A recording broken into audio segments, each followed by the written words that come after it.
Welcome everyone, my name is Wilson Boynton and this is the holodeck of Advanced Composites Training Learning Institute here in London, Ontario. And you are presently in the room whereby we provide composites training in both virtual and augmented reality.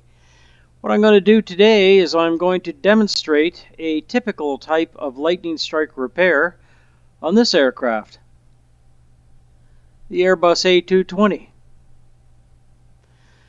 This is being done in augmented reality, and one of the beauties of augmented reality is you can look at the entire aircraft.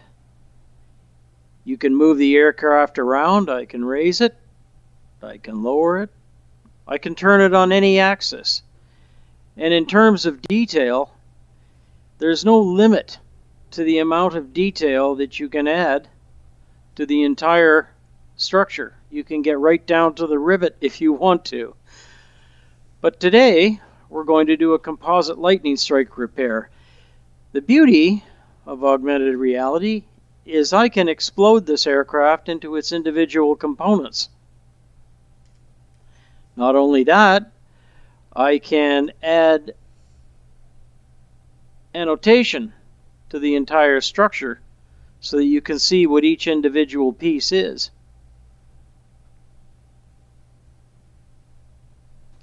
So now what I can do is collapse all these pictures and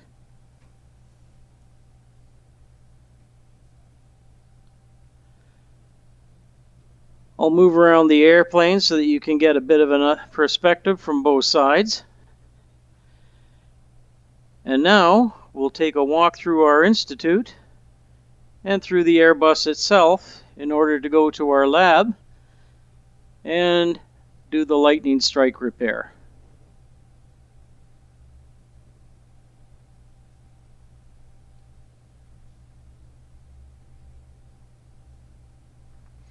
And we'll say goodbye to the Airbus here.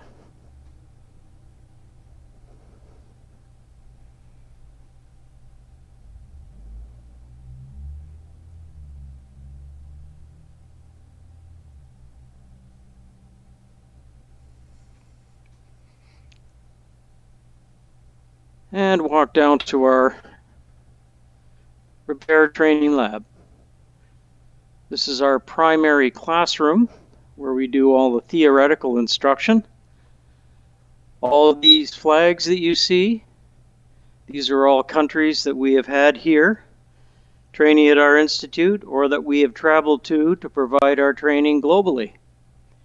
We currently have 42 different countries that have trained here at our facility.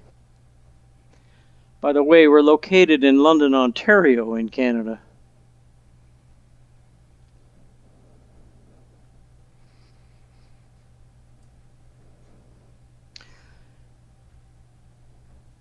You'll notice on the door that it says eye protection required.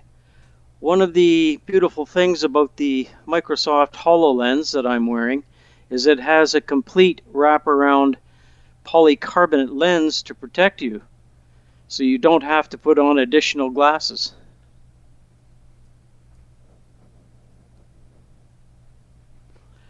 So here I have a section of the outer wing of an Airbus A220, to which we've been performing a number of these repairs.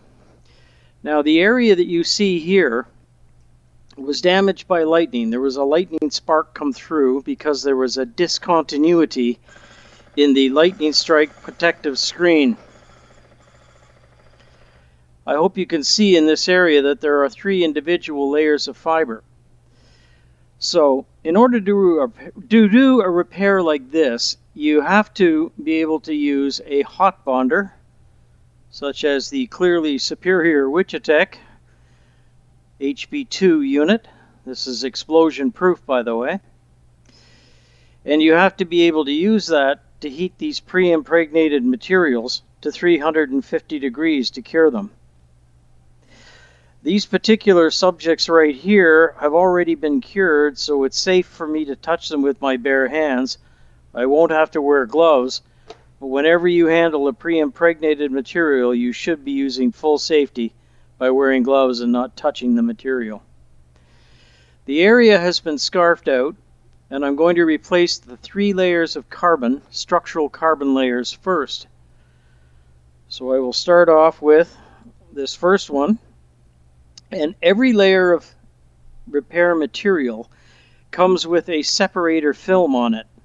That separator film must be kept, not thrown away, until the job is done, because you need to make sure that there was no separator film left inside the repair. A very, very common mistake. So when I place the fiber in position, I also have to reference the warp clock to make sure I'm getting that fiber in the correct orientation. Now we'll go to the second repair ply, again removing the separator film, obtaining the right orientation. Apply that over the first.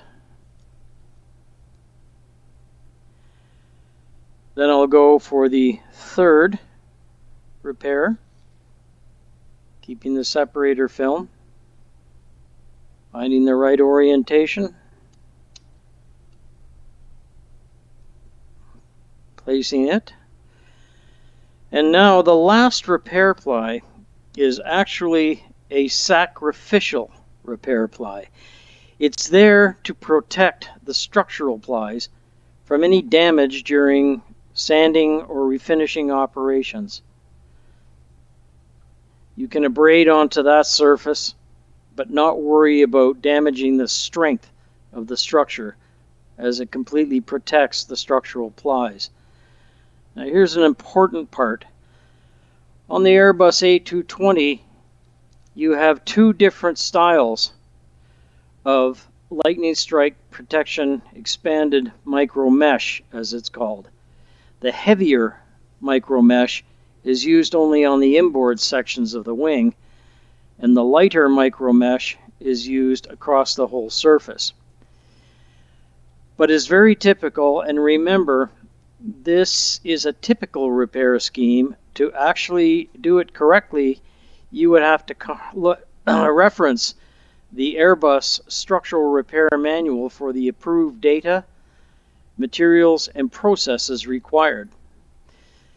But this material is a phosphor bronze, we all call it copper, and it needs to be in direct contact with the existing material. The paint, etc., has been removed, but there's a trick here. On the back side is a very, very thin layer of glass fiber called veil, and it contains the adhesive that it will hold the lightning strike protection on. A lot of the times people make mistakes by putting this surface down, and if you do so, you're isolating this lightning strike protective mesh from this lightning strike protective mesh. So one has to make sure that you turn it over so that you have copper on copper contact in order to have the correct transmission of energy, static electrical energy and lightning strike energy across the structure. It's there because in the event of a lightning strike, you want that energy dissipating across the surface of the structure. You definitely don't want it going through the wing. That would be very bad in an Airbus where you've got 1,000 gallons of fuel within that wing. Now that I have all the repair plies placed, the first thing I'm going to do is put down a layer of what we refer to as peel ply. This particular peel ply is a polyester treated surface material that will allow us to release everything from the repair once it's cured. The resin that is in the repair materials will come through and be drawn up by the peel ply, any excess material. I don't want that touching my heating blanket or other materials. So the next I will put down is a layer of non-porous bagging film that will allow breathing, because the peel ply is in contact with the breather, but any resin that comes through in the peel ply will not stick to the next item, which is a call plate, as we call it. This call plate is made from 2024 TO, O-conditioned aluminum. As it has not been hardened, it's very flexible and will conform to the exact aerodynamic shape of the surface of the repair. Take that in position. You'll notice that on the surface I have 5 thermocouples. These thermocouples are what transmit the surface temperature underneath the heating blanket on top of the repair to the hot bonder system so that it can control the rate and the heating soaking temperature of the structure. Thermocouple number 1 is always placed in the center of the repair. Now you have to put the thermocouples on top of the call plate. If you were to put them underneath, the pressure created by the vacuum bag would impress the thermocouples into the repair. Not only would it ruin it, it's going to look pretty ugly. They should always be properly spaced so that your number 1 thermocouple is dead center of the repair and then surrounding the repair area. The next, I'll place a heating pad on there. This heating pad is controlled by the hot bonder to deliver exactly the required amount of heat to the structure and repair area.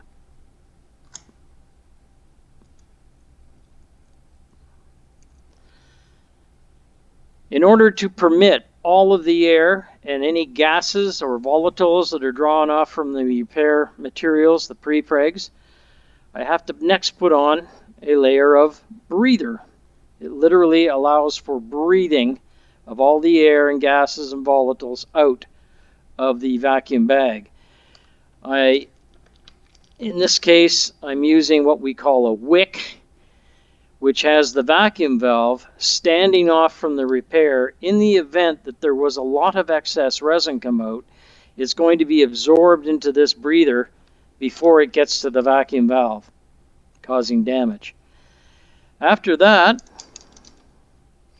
I'm going to apply the actual vacuum bag material. Something always critical to know is whether or not you're using the right materials to be able to take the temperature range that you're going to be curing that at. In this case, 350 degrees. But before I close the vacuum bag, I'm going to go back and make sure I have 1, 2, 3, 4, 5 for the lightning strike protection pieces of separator film.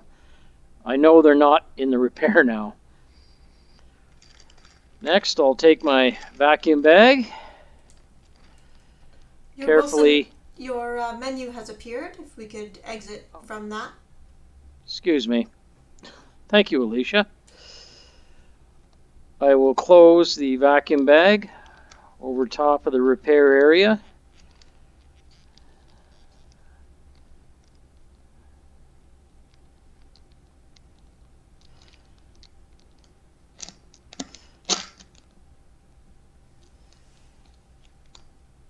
And now I'll engage the vacuum pump.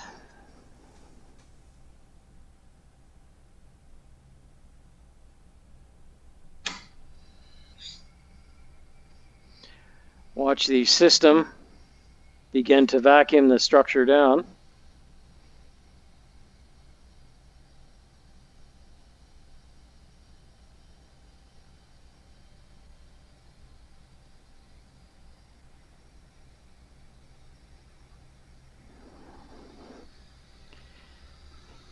You might be able to hear the air leaks at this moment. So I'll go around and finesse the vacuum bag to any areas that may be allowing air to draw through.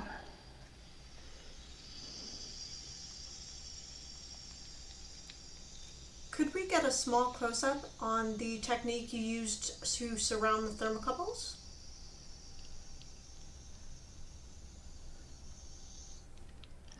There you go.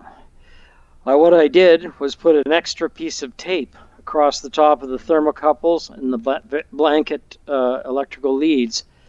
And by doing that, I get lots of extra tape in there in order to provide an airtight seal. And if I check my master gauge, I can see that I am now drawing 28.5 inches of mercury, which is about as good as it gets at this altitude and on a day with the barometric pressure that we have. Next, you need what everyone calls a recipe. I like to call it a cure cycle. We're going to take this hot bonder and we'll program it to do a ramp up or increase of temperature at 5 degrees Fahrenheit until it reaches 150 degrees. Then we're going to stop the heating up process and soak it, as we call it. We're going to hold that 150 degree temperature for 10 minutes. This will allow the heat to sink into the structure so that it is all coming up evenly surrounding the repair area. After 10 minutes, we'll go to our second ramp, again at 5 degrees increase per minute, up to 250 degrees. Again, we'll go into a soak cycle, hold it there for 10 minutes, allowing the heat to soak into the structure, then go to ramp 3, 5 degrees a minute, to the cure temperature of 350 degrees Fahrenheit, where we will hold that for 60 minutes. This is the cure cycle recommended by the resin manufacturer. Then, ramp 4 will be a decrease in temperature. Now, when the cure cycle has reached its 60 minutes, you don't just shut off the hot bonder and rip off the vacuum bag, because you could shock cool the structure. Literally going from 350 to room temperature at 75 degrees would be such a rapid temperature change, you could actually do more damage to the structure than the repair you just made. So we will ramp down at 5 degrees a minute, and when we come to 150 degrees Fahrenheit, we will end the cure program. Maximum deviation of plus 20 and minus 20 on the ramp means that any of the thermocouples can be 20 degrees above or 20 degrees below where the computer wants it to be at that moment. You have to have an allowable deviation, as not all of the thermocouples will be coming up at exactly the same temperature. You have to give it a range. Maximum over limit means that if any one thermocouple gets past 30 degrees Fahrenheit, the hot bonder's computer knows that things are not going correctly and will crash the program so that you don't burn a hole in your aircraft. Your minimum vacuum of 21 inches, anything less than 21 inches and the hot bonder will sound an alarm indicating to you that you do have a leak somewhere that is developed. With the Wichitech hot bonder, this is an explosion-proof hot bond system. The bonder actually has its own internal vacuum pump if you wish to use it instead of a main system like I am now. This is one of the handiest bonder systems that I have ever used. It's very rugged and it's very simple to program. There's simply 4 steps and then you're off and running doing your repair. Now, in order to test the temperature of those thermocouples, I first have to plug them in. One of the things you should never do is plug in thermocouples into the hot bonder before you have finished getting all your repair together. The reason is just touching the vacuum bag itself generates so much static electricity that you can actually damage the thermocouple control blocks. So I'll now plug in the TCs in their appropriate spot. TC1, 3,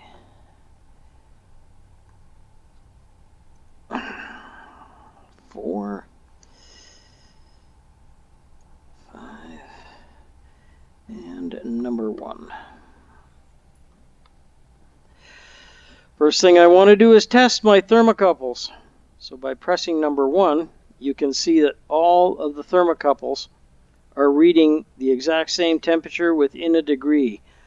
So you have no reason to believe that your installation is in error or that you have any thermocouples that are bad and may not function throughout the cure process. So at this point, you would proceed through the entire programming cycle. I'm not going to do it in this particular display because it does take time.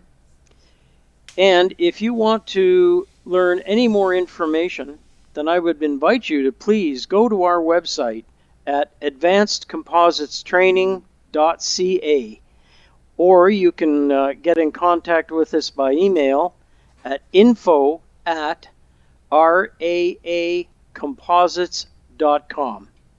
So thank you very much. I hope you've enjoyed this video, and if you do have any questions, we'll be more than pleased. We travel around the world on a global basis, yes, and provide all of our training courses on-site at the customer, or we'd welcome you to come here to our institute in London, Ontario, and join in any one of our 18 different composite courses. Thank you very much.